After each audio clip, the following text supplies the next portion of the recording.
come with the launch of this, the hands will be working as normal, so ain't got to worry about that. And also, yes, this is also on the Williams chassis. This wasn't my again, this wasn't my design originally, so the livery was made on this chassis. And I tell you what, like,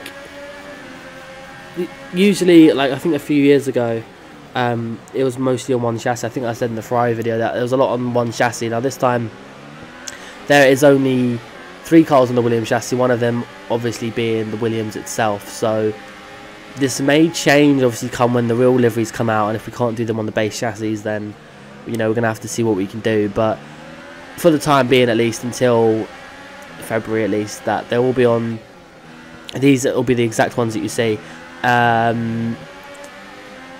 In all, it's a good livery. You can probably notice the helmet of Carlos Sainz. This was the helmet that he used in the end of season testing for McLaren. It was just a grey helmet with the orange number on the top and on the sides, looping around towards the back. So overall, I kind of like this livery. So if you look near the hands are, you can see there's like a little pattern detail going on, and that's all the way through the car, all on the orange.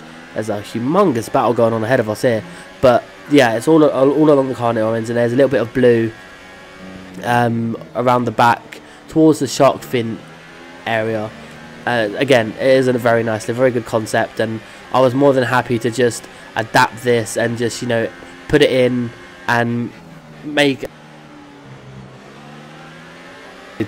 ticks. Like, he did a banging job coming up with a design for this, and obviously the base design, putting it up on race department, it's a really nice delivery. Like, on the car as well, it does look really nice. Again, I made a few adjustments in terms of sponsors, with the McLaren Shadow being the main sponsor that goes down by the down towards the front end of the car, and obviously on the top of the halo, as you can see. As you see, Hamilton's down in 8th place. That is phenomenal. In this video, you'll probably see the AR a lot racier than normal. At the front, you got Lance Stroll holding up one of the Red Bulls. He ended up going past both of the Red Bulls at one stage, but I believe Pierre Gasly's actually gotten back past. But you can see Hamilton's going to have a look down the outside of one of the Haas cars. I'm not entirely sure which Haas car that is, if I'm honest with you. And it's not even a Haas car, it's a Renault. As you can see, Lewis Hamilton going down the outside of one of the Renaults of Hulkenberg. I'm pretty sure it's Hulkenberg. But getting very racy. Like, these races that I've been doing, I've noticed the AI are a lot more racier, which is obviously, it's going to be good for career mode, and we're going to try and pick up what we can. But being in a McLaren, the car performance itself hasn't been changed. The AI have been tweaked a little bit, but the base performance are that of 2018, and he even managed to hold on to it. So that's going to be one of the last things to do. Like, looking at my notes of what's left to do for this mod, it's very, very small. There's 11 things left to do, which may sound like a lot, but for the most part, the hard work is done. It's just the tedious little bits here, and that is a dive bomb and a half. So look at most of the stuff we need to do. Like, it's just like little sponsors here and there, you know, like little tweaks. I've noticed with the garages might be a bit difficult. The garages might have to wait and for a different model together to do with the tracks, because the garages are anything to do with the environment package, which is where the tracks are, the garages and stuff like that. They are very tricky to work with, and it can cause a lot of issues, mostly because you're trying to load, say for example you want to change the names of the drivers in the pit lane, the little strip. You have to load 20 textures onto one file, which obviously when the Codemasters make it, they have something that packages it all up and does it as one, where we're overloading and essentially overwriting what it is. So in terms of the track files, I'm probably going to do an individual mod for each track, and then what you do is you just copy and paste those files in for that track that you're going to do next, and go back to copy and paste the vanilla version when you change tracks. Although that may seem like a bit of a pain, it's going to be the best way to do it, without causing issues. Like, don't get me wrong, there's obviously the chance that it may all work fine, but obviously it may encounter issues. Like last year, there was a lot of people who were struggling with the game crashing and stuff like that. We could never work out if that was to do with hardware or anything to do with like just loading too many files onto that. But for all intents and purposes, we'll launch the mod without any of the tracks done or changed, just to have like a baseline, because I haven't had any crashes, any freezes or anything. Like I've had, you know, like a small freeze, like you get like half a second freezes and you continue. I haven't had like a freeze where it crashes the game or anything like that, so it's looking very positive. Like, I'm happy with how far it's come. So again, there's not much left to do. I've got Safso, some of you guys may know him. He's, I guess, the community photographer for mods, to be fair. He did some fantastic work on the 2005 one.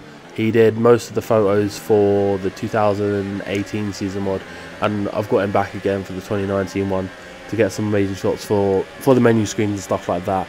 The menu screens for the tracks won't have changed. They'll be updated, but won't have changed due to I don't think it's possible to get free camera now in this. They got rid of the file and they replaced it with an application, so that's going to be a pain in the butt. It would be nice to obviously just fly about and stuff like that, so we're limited to the photo mode that we do have.